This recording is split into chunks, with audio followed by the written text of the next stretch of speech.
खाली एक ही बात मैं बताना चाहता हूं। एक तो बाबा साहब का प्रसंग भी बताना चाहता हूं और हमारी ये माता बहनें बैठी उनको मैं एक बात कहना चाहता हूं कि जो माता ठान लेती है तो पुत्र को कहां पहुंचाना वो पहुंचा सकती है। आपको पता होगा ये जो लाइट है, लाइट का जो बल्ब है, उनका आविष्कार किसने किया था? जो पढ़ते हैं तो उनको तो पता होगा। लाइट के बल्ब का आविष्कार किसने किया था? थॉमस एल्वा एडिसन ने किया था।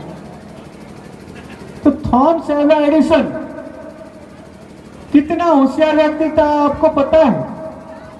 जब छोटा था तब एक स्कूल के अंदर उसकी मां ने दाखिला दिलाया, तो जो स्कूल मास्टर ने बहुत मेहनत की, 3-4 महीना तक मेहनत की, लेकिन वो जो विद्यार्थी को कुछ नहीं आता था, बिल्कुल मेहनत करके थक गया जो गुरुजी। तो उन्होंने क्या किया, एक चिट्ठी लिख के ये थॉमस एल्वा एडिसन को दे दी, जाके तेरी माँ को दे देना। तो उन्होंने जाकर माँ को दिया और कहा, माँ उसके अंदर क्या लिखा है? फिर माँ बोलती है, माँ ने देखा तो सही कि उसके अंदर लिखा था कि आपका बेटा इतना बिल्कुल कमजोर व्यक्ति है, इनके कुछ भी दिमाग है ही नहीं, ये मैं नहीं पढ़ा सकता, इस स्कूल के अंदर ये पढ़ नहीं पाएगा, उनके कोई दूसरे स्कूल के अंदर भेजो। पर माता ने क्या कहा, अरे बेटा तू तो इतना होशियार व्यक्ति है, इतना होशियार विद्यार्थी है कि ये गुरुजी कहते हैं कि ऐसे होशियार व्यक्ति के पढ़ाने के लिए हमारे पास कोई गुरुजी नहीं है, इतना तो होशियार व्यक्ति है। ऐसा करके माता ने ठान लिया कि अब तो उसको कोई पढ़ाने वाला नहीं मिलेगा और मेरे बेटे को मेरे को ही पढ़ाना पड़ेगा। तो उन्होंने ठान लिया, घर पे ही उनको पढ़ाना शुरू किया। धीरे धीरे पढ़ाती की वही व्यक्ति आगे बढ़कर क्या हुआ, ये बहुत बड़ा वैज्ञानिक बन गया था। तो माता ने ठान लिया कि मैं पढ़ाकर उनको मंजिल तक पहुंचा सकती हूँ। तो यह माता विराजी है जो ये ठान लेती है कि मेरे बेटे को बेटी को कहां तक पहुंचाना है तो पहुंचा सकते हैं। माता पिता जो ठान लेते हैं तो बच्चा मंजिल तक जा सकते हैं। तो ये जब बल्ब का आविष्कार किया था उस टाइम में उन्होंने प्रयोग किया, तो एक बार नहीं, 1000 बार नहीं, 4-5 बार नहीं, 10,000 बार प्रयोग किया, तब उनको सफलता मिली थी। तो ये महान वैज्ञानिक बन गया था। जब वैज्ञानिक बनने के बाद में उन्होंने मकान बनाया, बढ़िया जोरदार आलीशान बंगला बनाया। तो बंगला के अंदर जब रहने की जो शुरुआत की उस टाइम में उनको याद आया कि मेरी माता जी की कोई निशानी मेरे पुराने घर के अंदर है कि नहीं है। जब जाकर देखते हैं तो एक पेटी के अंदर वो चिट्ठी लिखी हुई पड़ी मिली, माता जी को मिली, और जो ये थॉमस एल्वा एडिसन को मिली। तो उस टाइम में उनकी माता जी तो चली गई थी, उन्हें वो चिट्ठी खोलकर देखी, फिर उनको पता चला कि मैं कितना कमजोर व्यक्ति था, मेरी माता ने यहाँ तक पहुँचाया। तो मेरी माता कितनी महान थी, तो यहाँ तक मेरे को पहुँचाया कि इस चिट्ठी के अंदर तो लिखा है कि तेरा बेटा इतना कमजोर है, इतना कमजोर है, ये कहीं पढ़ नहीं पाएगा। और आज मेरी माता ने पढ़ लिख कर यहाँ तक पहुँचा दिया है, तो वो माता कितनी महान होगी। तो आप सभी इधर विराज है, अपने बच्चों को पर ध्यान देकर बच्चों को कहाँ पहुंचाना है, उनकी मंजिल तक पहुंचाना है तो आप पहुंचा सकते हो। उनके पर देख रेख रखनी बहुत जरूरी है।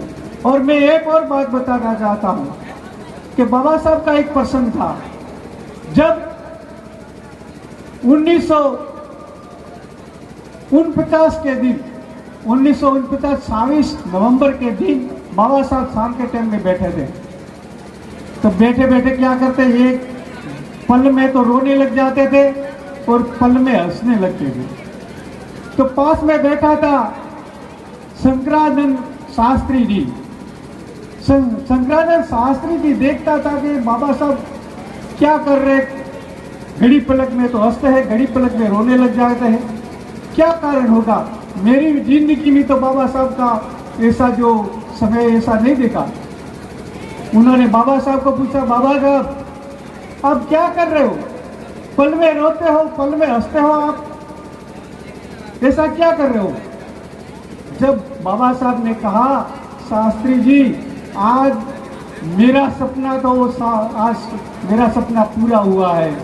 कैसे? क्योंकि मेरे संविधान बनाकर मेरे जो भाइयों, जो हमारे दबे कुचले जो भाइयों थे, उनको मैं उनका अधिकार दिला दिया है, इसीलिए मैं हंसता हूँ। और जब पहले जो मैं कितनी कठिनाई, कितनी मुश्किल का सामना किया है, कितना संघर्ष किया है, वो याद करता हूँ तब मैं रोने लग जाता हूँ। एक समय ऐसा था, मेरा बेटा बीमार पड़ गया था, मेरे पास में बेटे के दवाई के लिए पैसा नहीं था और बेटा वो मर गया था। उस टाइम में मैं वो प्रसंग याद कर रोता हूँ। और एक ऐसा प्रसंग आया था कि मेरा बेटा और जो बेटा था वो भी बीमार पड़ गया, मेरे पास में एक पैसे भी नहीं था और वो बेटा मर गया। और मेरे गोल में जो अपने गोलबाजी परिषद में जाना था, सम्मेलन में जाना था, तो उस टाइम में मेरा बेटा मर गया। तो लोग सभी कहने लगे, अरे बाबा साहब आप क्या कर रहे हो, कहाँ जाने की तैयारी कर रहे हो, तेरा बेटा तो मर गया, उनकी अंतिम क्रिया करनी पड़ेगी। तब वो बाबा साहब देखते, वो बाबा साहब को कहते हैं अंतिम क्रिया के लिए उनके ऊपर एक कफन चाहिए, कपड़ा चाहिए, तो कपड़ा तो ला कर दो। तो बाबा साहब ने जेब में हाथ डाला तो उनको कुछ हाथ में नहीं आए, क्योंकि उनके पास में पैसे तो थे नहीं। तब रमाबाई उनके साथ में थी खड़ी, संघर्ष में ठेर तक उन्होंने साथ निभाया था। तो रमाबाई को पता चल गया कि बाबा साहब के पास में कुछ है नहीं, तो आगे जाकर अपने साड़ी का पल्लू फाड़कर अपने बेटे के जो कफन वो लगाया था, उसके बाद में उनकी अंतिम क्रिया करी थी। लेकिन अंतिम क्रिया उनके परिवार वालों ने की थी और बाबा साहब ने वहाँ से गोलबाजी जो सम्मेलन में चले गए थे, क्योंकि उस टाइम में उन्होंने कहा था कि मेरा बेटा मर गया है, लेकिन उनको तो जिंदा मैं नहीं कर पाता हूँ। लेकिन मैं जो आज जो इंग्लैंड नहीं गया, गोलबाजी जो सम्मेलन में नहीं गया, तो हजारों बेटा मरे हुए जन्मेंगे, उनको कौन जिंदा करेगा? उनका डॉक्टर खाली एक मैं हूँ, इसीलिए मेरे जाना बहुत जरूरी है। तो आप सभी यहाँ पधारे हैं, ये प्रतिभावान समारोह है। आप पढ़ोगे तो ही बढ़ोगे, जो पढ़ोगे नहीं तो कुछ नहीं करोगे। शिक्षा बहुत जरूरी है। बाबा साहब ने कहा था शिक्षा शेरनी का दूध है, जो पिएगा वो दहाड़ेगा। तो जो पहले जो जिन महापुरुषों ने अपने शिक्षा रूपी दूध पिया था, वे दहाड़ लगा कर आपको जगाए हैं और आपको भी शिक्षा की ओर जो जाने का कहा है। अब और अभी सभी ने जो दहाड़ लगाई है वो शिक्षा रूपी दूध पिया, इसीलिए सभी मंच पर आकर दहाड़ लगाते हैं। तो आप भी सामने बैठे हैं जो विद्यार्थी, वो भी शिक्षा रूपी दूध पीकर फिर आप भी मंच पर आकर आप भी दहाड़ लगाओ। ऐसे लगाते लगाते आपको अपने समाज को जागृत करके शिक्षा की ओर बढ़ो। शिक्षा एक नौकरी के लिए जरूरी नहीं, नौकरी के उद्देश्य से आप शिक्षा पाओगे तो कोई मतलब नहीं रहता है, ऐसा नहीं है। शिक्षा तो जरूरी है, लेकिन बिजनेस की ओर भी शिक्षा की जरूर, बिजनेस भी होना चाहिए। जो एक ठेकेदार होता है तो 10-20 जो परिवार को क्या है रोजगार दे सकता है, तो आप जो बड़े बिजनेसमैन बन गए तो 10-20 नहीं 50-100 जो परिवार को जो क्या को रोजगार दे सकते हो।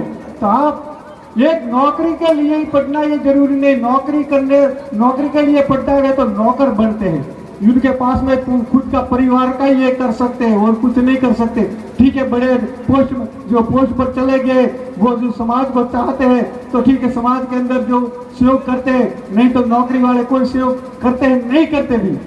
पर जो बिजनेसमैन है वो परिवार 100 परिवार को जो है रोजगार दे सकता है, और नौकरी वाले खाली नौकर ही पैदा होते हैं। नौकरियों की ये सभी बैठे, ये सब नौकर है।